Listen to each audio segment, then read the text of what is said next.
नमस्कार, मी संकेत आवटे। या व्हिडिओमध्ये असे काही आपण स्टॉक बघणार आहोत ऑटो सेक्टर रिलेटेड, जे एकापेक्षा एक धावत आहेत, धावत राहू शकतात पुढे जाऊन। एक असा पेनी स्टॉक पण तुम्हाला सांगणार आहे जो मे बी मल्टीबॅगर बनण्याचे सुद्धा चान्सेस आहेत। बऱ्याच गोष्टी या व्हिडिओमध्ये तुम्हाला पाहायला मिळतील, पण त्याआधी चॅनलला सबस्क्राइब करून बेल आयकॉनला प्रेस करा, कारण अशी इंटरेस्टिंग माहिती मी तुमच्यासाठी नेहमी घेत असतो, वारंवार घेऊन येत असतो। ॲक्च्युअली ओव्हरऑल मार्केटचा जर अनालिसिस तुम्ही केलं ना, तर रशिया युक्रेन वॉर असेल किंवा मार्केटमध्ये मंदी सुरू होती, चायनामध्ये बऱ्याच गोष्टी सुरू होत्या, अमेरिकेमध्ये बऱ्याच गोष्टी, युरोपमध्ये बऱ्याच गोष्टी सुरू होत्या, त्यामुळे ओव्हरऑल इकॉनॉमी ठप्प झाली होती। भारतामध्ये जे ऑटो सेक्टर आहे, मोठमोठ्या कंपन्या आहेत, त्या एक्सपोर्ट पण करतात आणि त्याचाच परिणाम युरोपच्या इकॉनॉमीमुळे आपल्याला त्याच्या सेल्सवर पण पाहायला मिळाला। भारतामध्ये थोडं मंदीचं संकट होतं, जॉब जात होते, बऱ्याच गोष्टी त्या पण सुरू होत्या, त्यामुळे पर्चेसिंग पॉवर आपली कमी झालेली पाहायला मिळत होती। म्हणूनच आपण थोडासा पैसा जपून खर्च करतो, कारण भारताचं कल्चर अमेरिकेच्या कल्चरपेक्षा खूप वेगळं आहे। अमेरिकेमध्ये काय असतं, चलो यार कल किसने देखा, आज जे काय आहे ते संपवून टाकायचं, पण भारतामध्ये तसं नाही। आपल्याला बरेच वर्ष काढायचे आहेत, लंबी रेस का घोडा बनून राहायचं आहे आणि स्टेटस आपल्याला मेंटेन ठेवायचं आहे। त्यांना ती पडलेली नसते अमेरिकावाल्यांना, पण आपल्याला ती पडलेली असते, म्हणून आपण पैसा जपून खर्च करतो। पण सध्या जर बघितलं तर इकॉनॉमी आपली व्यवस्थित ग्रो होताना पाहायला मिळते। आधी जो सेमीकंडक्टरचा शॉर्टेज होता, त्यामुळे पहिला स्टॉक आपण जो बघणार आहोत तो टाटा मोटर आहे। इथं मेन रिझन काय होतं, सेमीकंडक्टर नसल्यामुळे, शॉर्टेज असल्यामुळे, सेल्समध्ये प्रॉब्लेम असल्यामुळे आणि त्याच जॅग्वार आणि लँड रोवरमुळे स्टॉक कंटिन्युअसली आपल्याला डाऊन ट्रेंडमध्ये जाताना पाहायला मिळत होता। मी वारंवार टाटा मोटरला नावं ठेवत होतो, इन द सेन्स यांच्या निगेटिव्ह पॉईंट्स बद्दल आपण चर्चा करत होतो। JLR वर यांना काम करायला हवं होतं, जे ते करत नव्हते। आता करत नव्हते म्हणजे सुरू आहे, प्रोसेसमध्ये आम्ही हे करणार ते करणार, यातच यांचे बरेच दिवस गेले। पण जेव्हा प्रोडक्ट आला तेव्हा त्या प्रोडक्टला बघताक्षणी कळालं की रेंज रोवर धुमाकूळ घालणार। फक्त आता जॅग्वारला रिफॉर्म करणं गरजेचं आहे, जे की अजूनही सक्सेसफुली ते करू शकलेले नाहीत। बट जे काही त्यांनी केलं ते जबरदस्त केलं, म्हणूनच आपल्याला टाटा मोटरमध्ये एक चांगला ब्रेकआउट पाहायला मिळाला। म्हणूनच आज आपण टाटा मोटरला कव्हर करतोय। टाटा मोटर आता सध्या ट्रेड करतोय 630च्या रेंजमध्ये। सो 630 वरून जर हा स्टॉक तुम्ही बघितला व्यवस्थित तर तुम्हाला कळेल हा ब्रेकआउट एक्झॅक्ट 460 वर झालेला होता आणि याच्यावर मल्टिपल बॅक टू बॅक आपण या रेंजमध्ये व्हिडिओ बनवलेले आहेत, हवं तर जाऊन बघू शकता, तुम्हाला कळेल।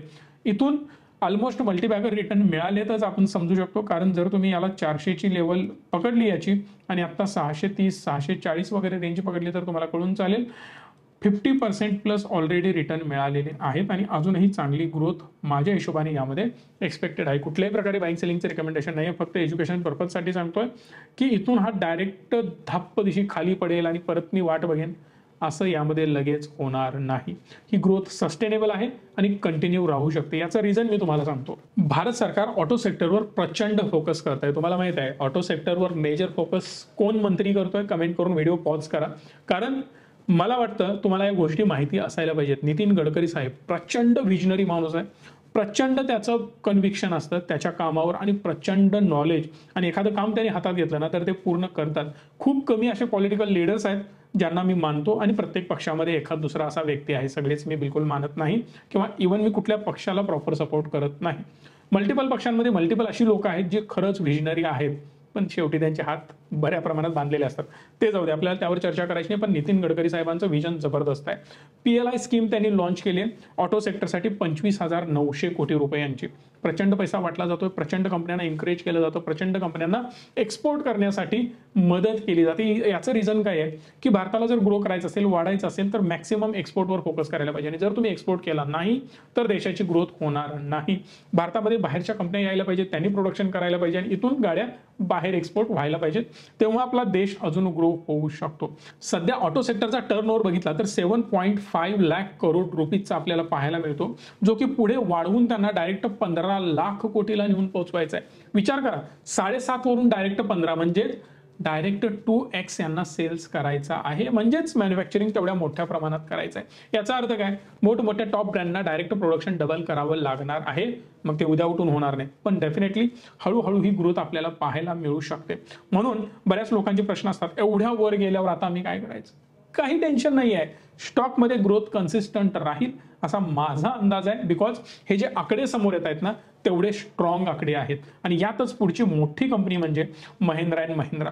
महिंद्रा अँड महिंद्रामध्ये सुद्धा प्रचंड ग्रोथ झालेली आपल्याला पाहायला मिळते. ही एक ट्रेंड लाईन अशी जर तुम्ही बनवली तर याचा ब्रेकआउट थोडासा आत्ता झाल्यासारखा दिसतोय, कारण यावर सुद्धा आपण बरीच चर्चा केली होती आणि ती सुद्धा या डीपला या लेवलवर आपण हा स्टॉक कव्हर केला होता. आणि याचं महत्व मी तुम्हाला सांगितलं होतं की गिर रहा इसीलिए डरने का नहीं, होल्ड करने का. वो डरत आहे मगर डरने का नाही. इथून पुढे एक जबरदस्त ब्रेकआउट पाहायला मिळाला आणि हा सुद्धा आता सध्या 1600च्या आसपास ट्रेड करतोय.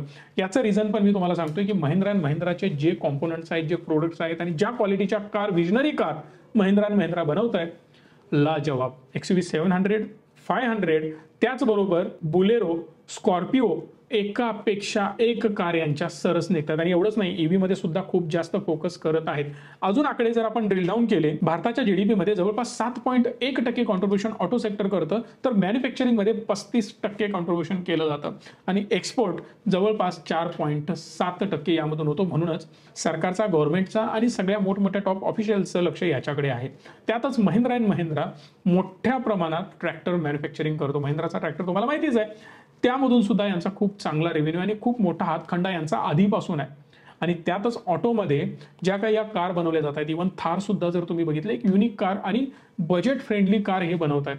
इव्हन थार ऑफ रोडिंगसाठी वापरली जायची, आता लोक रोडवर सुद्धा रोड प्रेझेन्स त्याचा चांगला आहे म्हणून वापरत आहेत. आणि याचाच फायदा घेऊन थारनी काय केलं तर त्याचं इंजिन असं काही ट्यून केलं की तुम्हाला वाटत नाही मी ऑफ रोडर कारमध्ये बसलोय. एवढ्या चांगल्या प्रकारे यांनी मॅन्युफॅक्चरिंग यांच्या गाड्यांचं केलेलं आहे. म्हणूनच स्टॉकमध्ये सुद्धा तेवढीच ग्रोथ आत्ताही दिसते आणि इथून पुढे दिसते. ब्रेकआउट तर आत्ता झालाय, पिक्चर अभी बाकी है. हा तर फक्त ट्रेलर आहे, एवढं लक्षात ठेवा. यातच पुढचा महत्वाचा स्टॉक आहे तो म्हणजे जमना ऑटो. जमना ऑटो काय करतं तर कारसाठी, बाईकसाठी लागणारे कॉम्पोनंट बनवतो. ऑटो सेक्टर नुसता गाड्या बनवतात म्हणून ती कंपनी वाढत नसते, तर त्याला कॉम्पोनंट पण लागत असतात आणि त्या कॉम्पोनंट बनवणाऱ्या कंपनीला पण आपल्याला महत्व द्यावं लागेल. 4,500 कोटीच्या आसपासची ही कंपनी आहे जी बनवते spring align components, lift spring, lift axle, lift allied components, trailer air suspension, trailer SPD, bus air suspension, stabiliser bar, Z spring असे अनेक कॉम्पोनंट ही कंपनी बनवते. बट सध्या जर तुम्ही बघितलं तर हा डाऊन ट्रेंडमध्ये आपल्याला पाहायला मिळतो आणि आता सध्या याचा ब्रेकआउट पण होत आहे. मेजरली तुम्ही व्यवस्थित लक्ष देऊन बघा, इथं एक आपल्याला रेजिस्टन्स झोन सध्या पाहायला मिळतोय. जर हा सुद्धा यानं पार केला तर हा स्टॉक सुद्धा खूप चांगल्या प्रकारे ग्रो होताना पाहायला मिळू शकतो. बिकॉज इंडियामध्ये तेवढं पोटेन्शियल आहे. बघा, देशाला जर ग्रो व्हायचं असेल तर देशामध्ये तेवढं पोटेन्शियल असायला पाहिजे. देशामध्ये पोटेन्शियल म्हणजेच काय, आपला पर कॅपिटा इन्कम गेल्या 20 वर्षामध्ये 3 पटीने वाढलेला आपल्याला पाहायला मिळतो. पण हाऊसहोल्ड इन्कम गेल्या 10 वर्षामध्ये तिप्पट झालेला पाहायला मिळतो. याचं रिझन तुम्हाला कळत आहे. पर कॅपिटा इन्कम 20 वर्षामध्ये तिप्पट होतो आणि हाऊस होल्ड इन्कम 10 वर्षामध्ये तिप्पट होतो. म्हणजे काय, एका व्यक्तीचा इन्कम जो पर पर्सन इन्कम आजपर्यंत होता तो गेल्या 20 वर्षामध्ये तिप्पट झाला. म्हणजे मी जे कमाई करतो इंडिव्हिज्युअल पर्सन, ती गेल्या 20 वर्षामध्ये तिप्पट झाली. पण पूर्ण घराचा इन्कम 10 वर्षामध्ये तिप्पट झाला. याचं रिझन तुम्हाला कळत आहे. घरातले मल्टिपल लोक काम करू लागले. आज आई काम करते, बाबा काम करतायत, त्यांची मुलं काम करतायत, त्यांच्या सुना काम करतायत. प्रत्येक जण काही ना काही बिझनेस करून असेल, जॉब करून असेल, कमाई करण्याचा प्रयत्न करतोय. म्हणजे आधी कसं चालायचं, घरातला मेन व्यक्ती काम करायचा आणि तो पैसा कमवायचा, बाकीचे 4-5 लोक त्याच्या एका इन्कमवर घर चालायचं. हे तुम्हाला मान्य असेल. पण आता मल्टिपल लोक काम करतायत म्हणजे इन्कम एका घराचा वाढत चाललाय. म्हणूनच एक घर, एक गाडी इझिली अफोर्ड करू शकतं.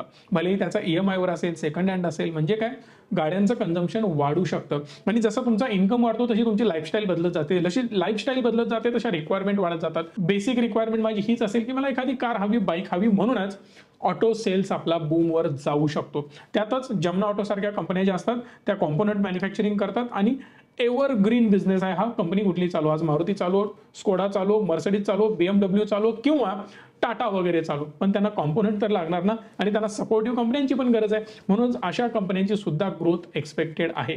नो डाऊट या छोट्या कंपन्यात विचार करून गुंतवणूक करायला पाहिजे.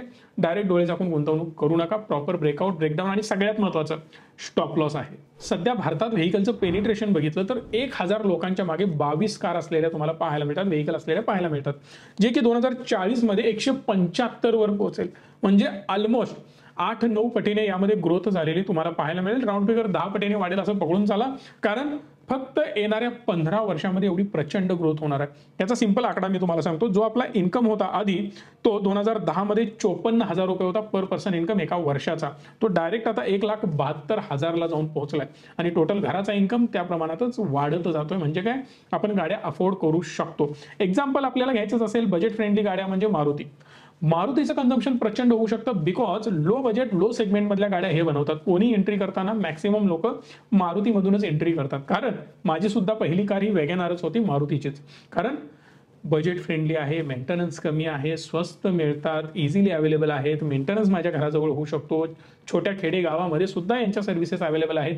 कोणीही मेकॅनिकल डोळे झाकून उठून आला तरी तो मारुतीची कार इझिली रिपेअर करू शकतो. म्हणून मारुतीची डिमांड ही बरकरार राहू शकते. आणि त्याचमुळे इथं सुद्धा एक जबरदस्त ट्रेंड लाईन बनते, जी की आता ब्रेकआउटच्या मार्गावर येताना आपल्याला पाहायला मिळू शकते विदिन शॉर्ट टाइम फ्रेम मध्येच. बघूयात मारुतीमध्ये कशा प्रकारे आपल्याला ग्रोथ होताना पाहायला मिळू शकते. ओव्हरऑल काय तर सेक्टर सिक्लिक आहे, डिमांडवरच याच्या गोष्टी बदलत असतात. कधी कन्सॉल्टेशन मध्ये जातं, अचानक याची ग्रोथ येते, तर आता ग्रोथ फेज सुरू आहे. त्यामुळे अशा स्टॉकचा आपण फायदा करून घेऊ शकतो. मल्टिपल स्टॉक आहे. अजून एका स्टॉक बद्दल जर बोलायचं झालं तर नाव आहे कायनेटिक इंजिनिअरिंग लिमिटेड. याचे प्रोडक्ट तुम्ही बघितले तर गिअर आहे, शाफ्ट्स आहे, एक्सेल आहेत, इंजिन कॉम्पोनंट्स ही कंपनी बनवते, इन्क्लुडिंग क्रँकशाफ्ट आणि सिलेंडर हेड सुद्धा ही कंपनी बनवते. एकदम छोटी कंपनी आहे, 250 कोटीची कंपनी आहे, पण यामध्ये आता ब्रेकआउट मला दिसत आहे, म्हणूनच याला सुद्धा इन्क्लूड केलेला आहे. पण एक गोष्ट लक्षात घ्या, डोळे झाकून अशा स्टॉकमध्ये इन्व्हेस्ट करायचं नाही, कारण गेले 3 दिवस 3 ट्रेडिंग सेशन सलग याला अप्पर सर्किट लागत आहे. हा स्टॉक 112 रुपयावरून फक्त 3 दिवसामध्ये 130 पर्यंत जाऊन पोहोचलाय. म्हणजे विचार करू शकता 3 दिवसामध्ये किती जबरदस्त ग्रोथ यामध्ये झाली आहे. पण असे स्टॉक जेव्हा तुम्ही यूज कराल किंवा बाय कराल, तेव्हा एक छोटी अमाऊंट त्यामध्ये असणे गरजेचे आहे. मोठी अमाऊंट बिलकुल त्यामध्ये तुम्ही इन्व्हेस्ट करायची नाही. म्हणूनच आपण पुढचा स्टॉक निवडलाय गॅब्रियल इंडिया लिमिटेड. हा सुद्धा जवळपास 3,000 कोटीचा मार्केट कॅप असणारा स्टॉक आहे. ही कंपनी वाईड रेंज मध्ये प्रोडक्ट बनवते, जे की व्हेकलसाठी कॉम्पोनंट सप्लाय करते. जसं शॉक ॲब्झॉर्बर असेल किंवा स्टर्ट्स असेल, फ्रंट फोक्स असतील, अशा प्रकारचे कॉम्पोनंट ही कंपनी बनवते. याचा जर चार्ट बघितला तर चार्ट इम्प्रेसिव्ह आहे. जबरदस्त ग्रोथ झाली. म्हणजे मार्च एंडिंगला हा स्टॉक होता 130च्या आसपास आणि आज तो 205-10च्या दरम्यान ट्रेड करतोय. म्हणजे किती मोठी ग्रोथ आहे हे सुद्धा तुम्ही बघू शकता. ऑलरेडी नेकलाईन ब्रेक झालेली आहे. इथून यानं वर जाण्याचा प्रयत्न केला. एक मायनर रिट्रेसमेंटसाठी यामध्ये वाट बघू शकतो आणि त्यामध्ये जशी ग्रोथ होईल तशा आपल्या एंट्रीज यामध्ये सुद्धा पॉसिबल आहेत. But again this is not a recommendation, फक्त एज्युकेशन पर्पजसाठी सांगतोय. आणि तुम्हाला आमची मदत हवी असेल असेच जबरदस्त स्टॉक, खतरनाक ग्रो होणारे स्टॉक जर तुम्हालाही वाटत असेल की आम्ही तुम्हाला सजेस्ट करावे, तर आम्ही या सर्व्हिसेस प्रोव्हाइड करतोय. लवकरात लवकर या नंबरला कॉल करा, सविस्तर माहिती घ्या आणि तुमचाही पोर्टफोलिओ जबरदस्त ग्रो करा. व्हिडिओ आवडला असेल तर लाईक, शेअर आणि चॅनलला सबस्क्राईब हक्काने करा. धन्यवाद. Stay tune and stay positive.